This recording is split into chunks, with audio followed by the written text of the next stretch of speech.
Somos los alumnos del tercero de diversificación del IES Galileo.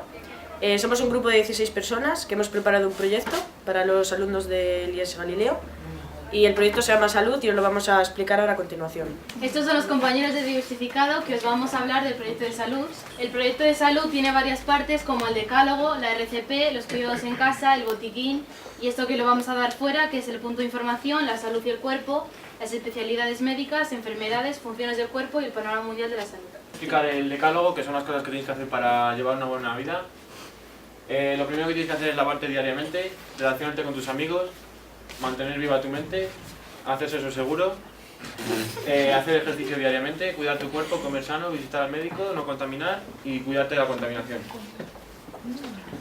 Y ahora os vamos a hablar de la RCP, que significa reanimación cardiopulmonar.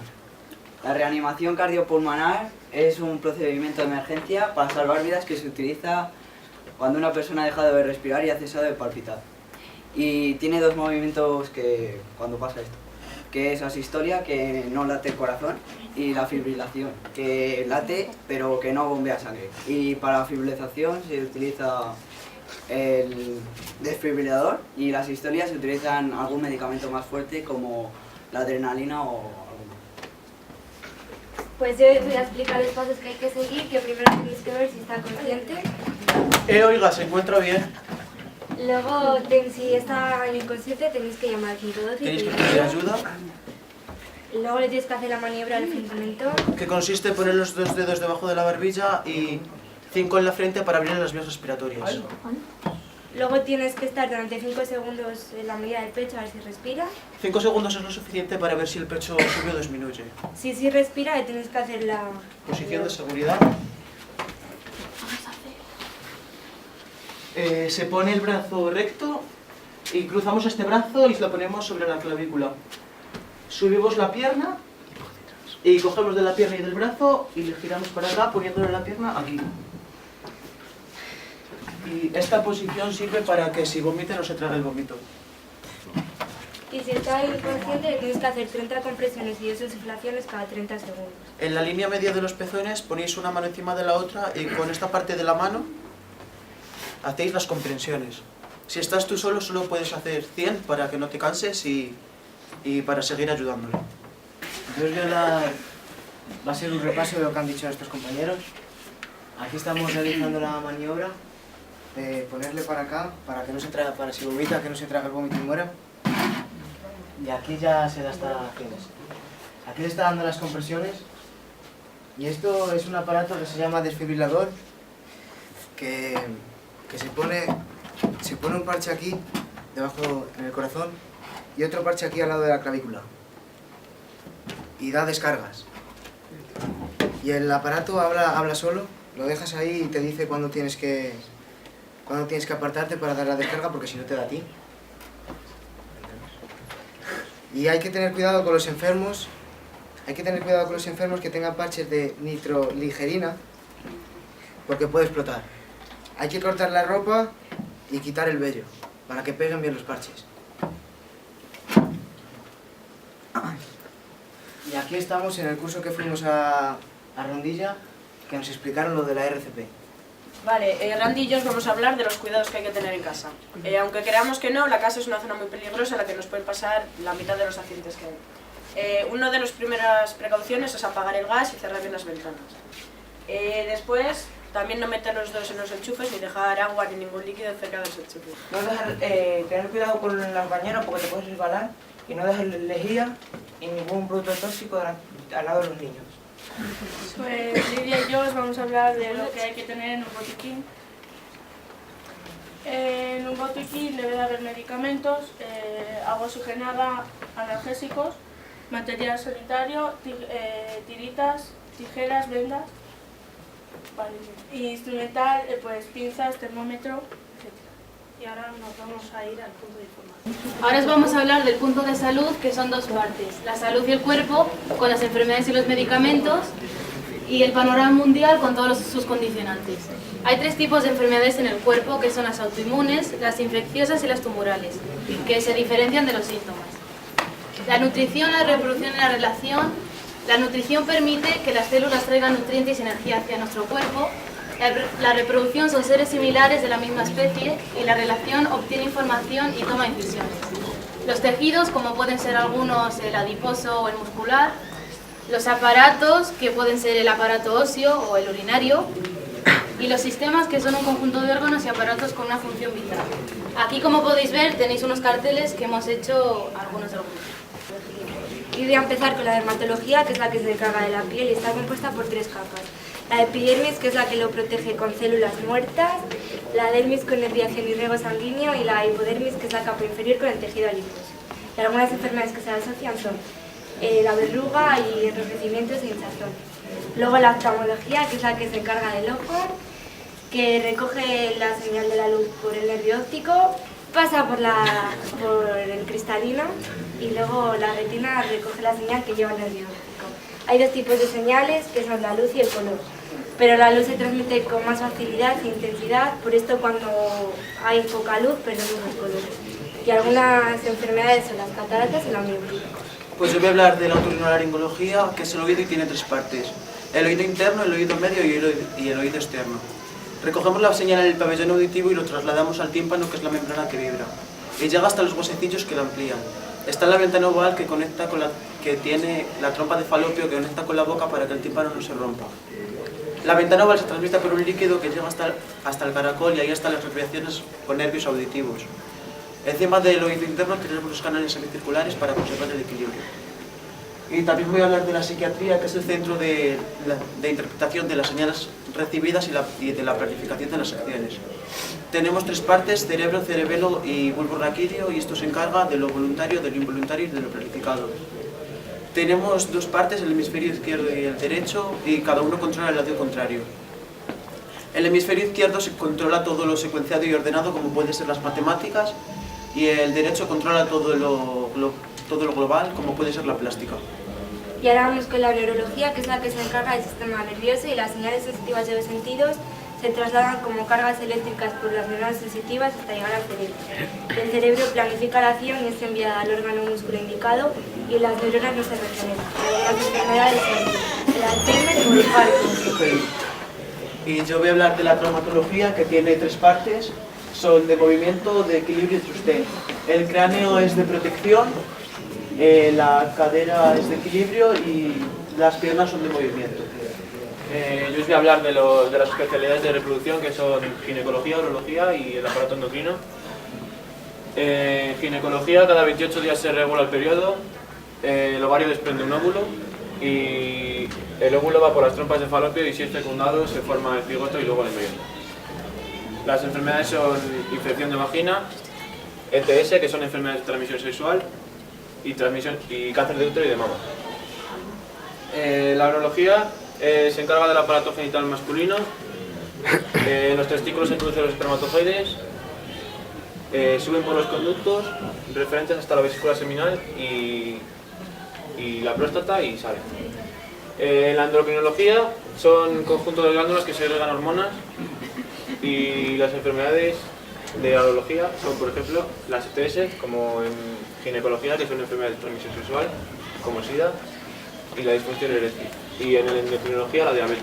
Nosotros vamos a hablar de nutrición, de aparato digestivo, de urología, cardiología, hematología y neurología.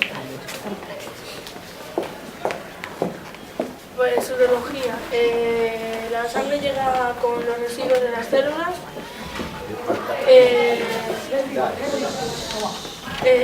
Los riñones filtran esos residuos con agua. La orina pasa por los uréteres, llega a la vejiga y sale por la orina.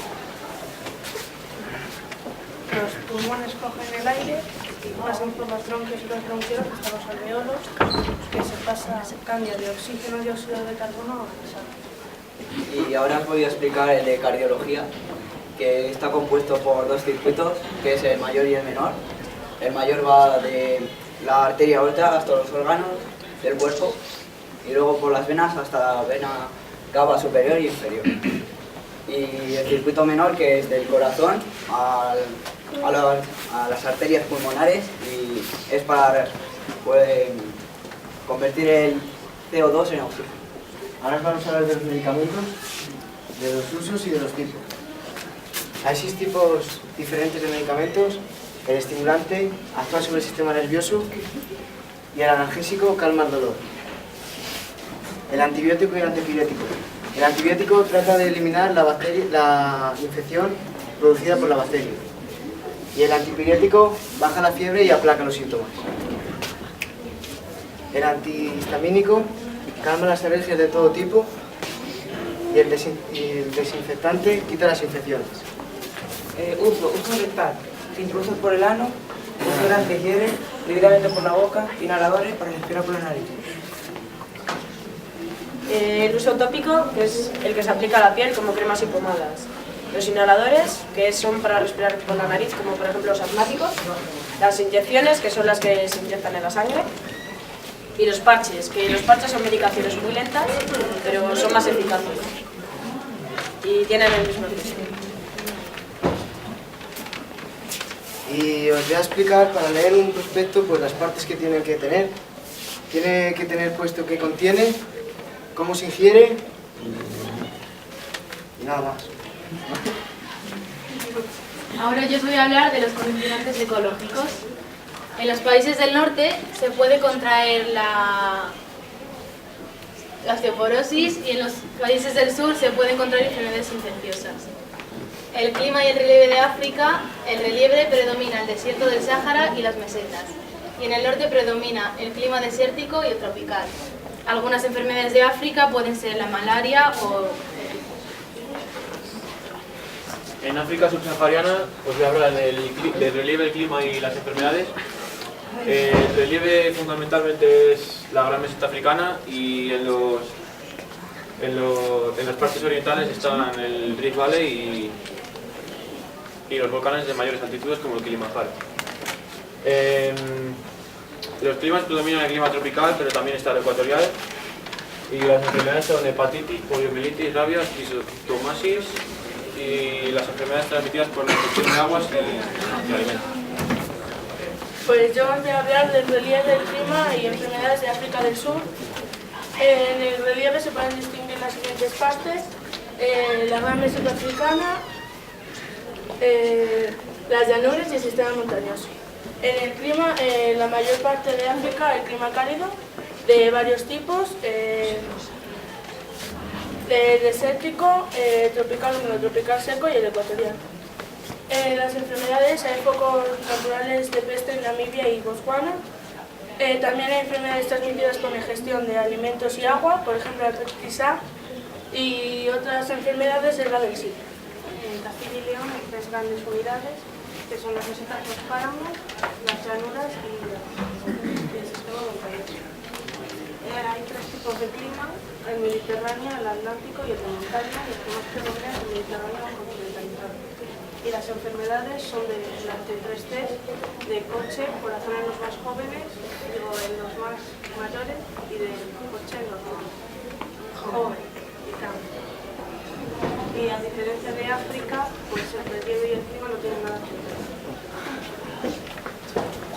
Bueno, pues ahora os voy a hablar de los condicionantes socioculturales, que significa que son creencias de cada pueblo, país o ciudad sobre una enfermedad o causa. Y sobre la polio en Nigeria, por ejemplo, la polio es una enfermedad que no puedes mover las articulaciones, y en Nigeria hubo una vacuna que era para la gente que lo tenía. Y la gente muy musulmana, muy creyente, creía que esa vacuna provocaba esterilidad o infertilidad. Y sobre el mito del SIDA en España, que creen que tener una pareja estable no protege del SIDA y que dura 10 años en el cuerpo humano el SIDA, lo que creen. Bueno, los condicionantes histórico-económicos son cómo influye la historia y la economía y la salud. Dentro de ellos están las potencias, la atención sanitaria, los indicadores, las diferencias entre el tercer mundo y el primer mundo, los recursos sanitarios, las características del desarrollo y subdesarrollo y las causas. Las potencias mundiales representan las grandes potencias. Las potencias mundiales son Estados Unidos, la Unión Europea y Japón. Las potencias regionales son las que influyen sobre los países que tienen alrededor, que son China, India, Brasil, Sudáfrica, Australia, Arabia Saudita e Israel. Y hay una línea que divide los países pobres de los países ricos. Pues yo ahora os voy a hablar de los indicadores de pobreza y riqueza. Hemos escogido 4 países, 2 ricos como España e Inglaterra y 2 pobres como Guinea y Argelia. Vamos a hacer las diferencias con 4 indicadores, que son las calorías, la esperanza de vida, el Producto Interior Bruto y el IDH. Hemos querido sobresaltar la esperanza de vida y el Producto Interior Bruto, porque son las que más diferencias entre los países hay. Luego, voy a hablar también de las características del desarrollo y subdesarrollo. Luego, el sistema político es democrático. Luego, en los países subdesarrollados, la población aumenta rápido, la esperanza de vida es corta y no hay acceso a sanidad ni educación. La economía, el comercio depende de los países desarrollados, la renta por persona es muy reducida. El sistema político frecuentemente son dictaduras. Yo les voy a hablar de los recursos sanitarios respecto a camas de hospital por cada 10.000 habitantes. Los colores más oscuros, como en Asia, son que hay mayores camas, más camas en los hospitales por cada 10.000 habitantes, y los colores más claros son que hay menos camas. Y luego las causas son los desequilibrios demográficos, la descolonización y la globalización. Los desequilibrios demográficos se debe a que el 94% del crecimiento mundial tiene lugar en los países pobres, y la descolonización, Asia y África hace apenas un siglo estaban divididas en colonias y eran controladas por los países europeos. Y luego la globalización. La atención sanitaria en el primer mundo y en el tercer mundo. En el primer mundo está garantizada para todos. Hay acceso gratuito a una serie de servicios como educación, pensión y médico. Sistema de impuestos para sostener el país. En el tercer mundo está garantizada a todo el mundo, es básica, pocos hospitales, recursos materiales, económicos y humanos muy escasos, agentes de salud con madronas y escuelas y condiciones de transporte más deficientes. Aquí hay una imagen del tercer mundo y del primer mundo en concreto.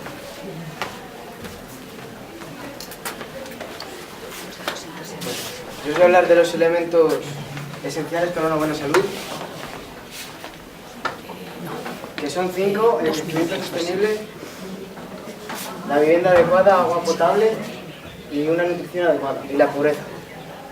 La pobreza, la crisis económica y social está azotando a muchos países pues porque no tienen tanta educación ni salud como nosotros, que son más pobres. El agua no potable es aquella que contiene microbios, lombrices, la que no se puede ingerir. Más de 1.000 millones de refugios inadecuados. Pues por ejemplo que en una vivienda pequeña, pues al toser o algo por los microbios de la tos y eso, pues más cerca está de nosotros. Al vivir muchas personas en un sitio pequeño, pues peor. La nutrición adecuada, la pobreza y la desnutrición van juntas, porque la desnutrición pues te debilita y no tienes tantas defensas. Y el crecimiento sostenible, la población ya está incrementada notablemente. En 2020 podemos llegar a 7,9 millones de personas. Ahora vamos a hablar de África en 1998 y en el 2000. En el 1998 África es el continente más castigado por el SIDA, la esperanza de vida se reduce de 61 a 41 años y los medicamentos son muy caros y tienen que administrarse durante periodos muy largos. En el 2000 la epidemia se estabiliza. Estados Unidos utiliza 52 millones de euros para la obesidad, lo que podrían utilizar algo de dinero para el SIDA. En este gráfico podéis ver cómo la epidemia sube del 1981 hasta el 2000. El continente más afectado es África subsahariana. Pues como os estáis dando cuenta, toda la exposición gira en torno a África porque es el continente que hemos cogido para que haga referencia sobre este problema en el mundo. Yo ahora os voy a hablar sobre el SIDA en España. Aquí veis un mapa mundi, donde los círculos más grandes con las letras en blanco son los donde más SIDA hay. Aquí después vais a ver donde se concentra más brote del VIH en España. Desde 2008 hasta 2013 el SIDA ha bajado en España. En 2013 se han notificado 3.278 nuevos casos. De esos, un tercio se ha dado cuenta que tenía SIDA de manera tardía. Hay aproximadamente 150.000 casos de VIH. De esas, el 80% ha sido por sexo y el 85% son hombres de alrededor de 36 años. La vía más frecuente fue la sexual, con el 80%. De ese 80%, el 51% eran gays. Y el otro tercio, el 28%, eran heterosexuales. La transmisión de VIH en personas, un 4 por 4% se lo lleva por vía de drogas inyectadas. La prueba del VIH es gratuita, se puede hacer en algunas farmacias y en centros de salud. Y después os íbamos a plantear esta pregunta. ¿Están los avances científicos al alcance de todo el mundo? Eso lo vais a reflexionar en clase. Gracias por venir y espero que os haya gustado. ¡Somos el grupo de diversificado! Que son Víctor, Alesia, Minguín, Alfredo, Edu, Cristina, Lidia, Javier, Ponce, Sergio, Gabriel, Iván, Lobato, Randy, Maca y yo que soy Natalia.